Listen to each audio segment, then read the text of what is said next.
Welcome back to the 6-video mini-series on quadratic word problems. Here is the next problem. I built a catapult on the top of the school so I could hit kids with water balloons as they walked home at the end of the school day, because I'm a nice teacher. One water balloon, after it was launched, could be modeled by the following function.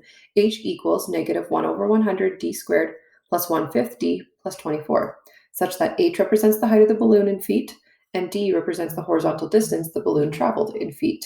What is the maximum height of the balloon reached? And if the balloon hits a kid's brand new shoes, what distance did the balloon travel? What we need to start with is our equation. So I'm going to have h equals negative 1/100th d squared plus 1/5 d plus 24.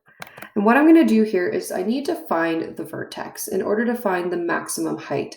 There are a couple of algebraic ways that you can do this. You can do it by completing the square and converting this into vertex form. However, the way that I want us to do it today is by factoring. So by finding the zeros of this and then solving for it from there. So what we're going to first do in order to factor this, we're going to make our lives a whole lot easier if we can get rid of all of this fraction stuff. So what I'm going to do is factor out negative 1 over 100 from each term. So when I divide out the negative 100th, I'm going to be left with d squared for the first term. 1/5 divided by negative 100th is going to be equal to negative 20 d.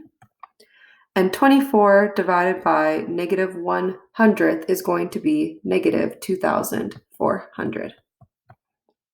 From here, what we want to do is find two numbers. We have to find two numbers that multiply to negative 2,400.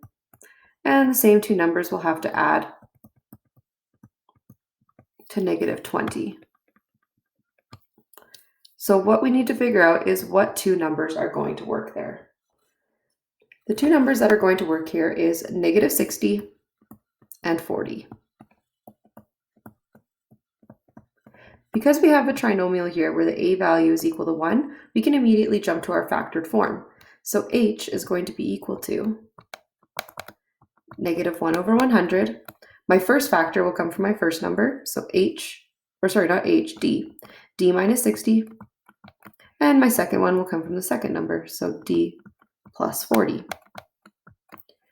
What I can solve for now is the zeros. So I can take each factor and set that equal to 0 separately. So if I set h to be 0,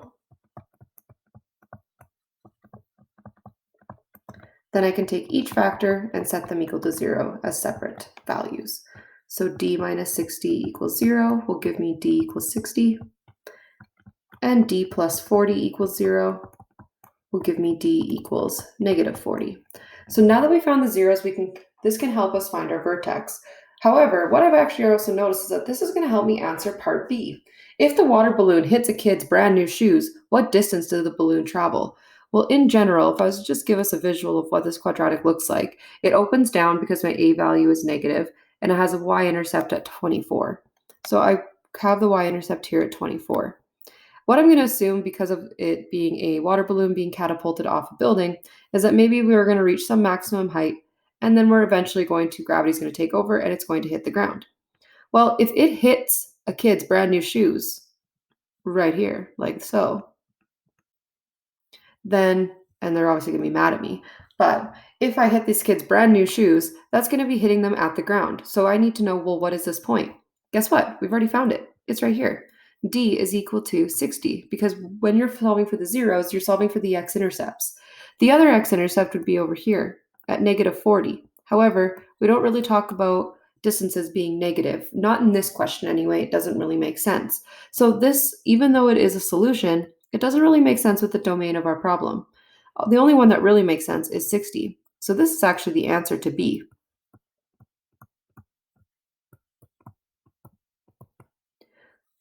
So what distance did the balloon travel? It traveled 60 feet horizontally. So that's the answer to B. Let's go back to A. What is the maximum height? Well, we do have our two zeros.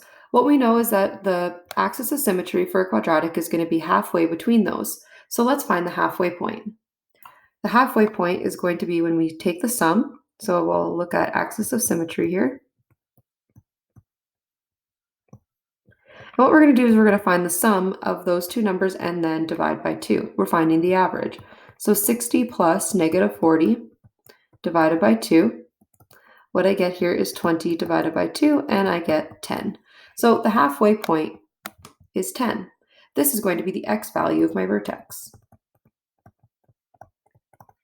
To find the y value, what I need to do is take this x value and input it back into my equation. And I guess I was calling it the x value. I should have been calling it the d value because we're graphing d along our x-axis here, but sorry, I'm not being overly specific right now, and I should be. So this is our d value of the vertex, or the x value. And then to find the corresponding h value, we need to plug this back into the original equation. So we're going to have h equals negative 1 over 100. I'm going to replace d with 10, and then we'll continue with the rest of the equation. So plus 1/5 times 10 plus 24. Let's plug this into our calculators and let's see what we get. What we're going to get here is 25, and that will be 25 feet. So the maximum height that this reaches is 25 feet. This is a pretty difficult problem, especially in terms of the algebra that is involved in it. Please let me know if you have any questions. Have a good day.